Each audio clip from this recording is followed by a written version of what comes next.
Қайырлы күн, құрметті оқырмандар. Мен Жібек Хабаржанқызы, бағалау орталығының дефектолог маманымын. Біз өз тәжірибемізбен бөлісіп отыратын боламыз. Бүгін пирамиданы дамыту сабағында не үшін қолданатынымызды үйретемін. Бірінші мақсаты ұсақ моториканы дамытамыз. Бала сақинаны алып, қазыққа кигізеді. Екінші мақсат қол мен көздің үйлесімділігі. Бала сақинаны алып, көзбен ілесе отырып, нақты қазыққа кигізеді. Үшінші мақсатымыз бала сенсорлық қабілетін дамытады.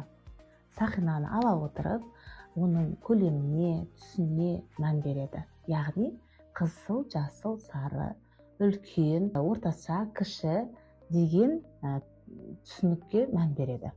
Төртінші мақсат логикалық ойлау қабілетін дамытамыз. Бала сериялық қатарды, яғни үлкеннен кішіне дейін жинап, құрастырып үйренеді. Бесінші мақсат сөйлеу тілін және түсінігін дамытады. Бала сұрақтарға жауап беріп үйренеді. Мысалы, бұл қандай түс? Кішкентайды бер, үлкенді көрсет деген сұрақтарға жауап беріп үйренеді. Сонымен бір пирамиданы қолдана отырып, бірнеше мақсатты көздей отырып, баланы дамытамыз.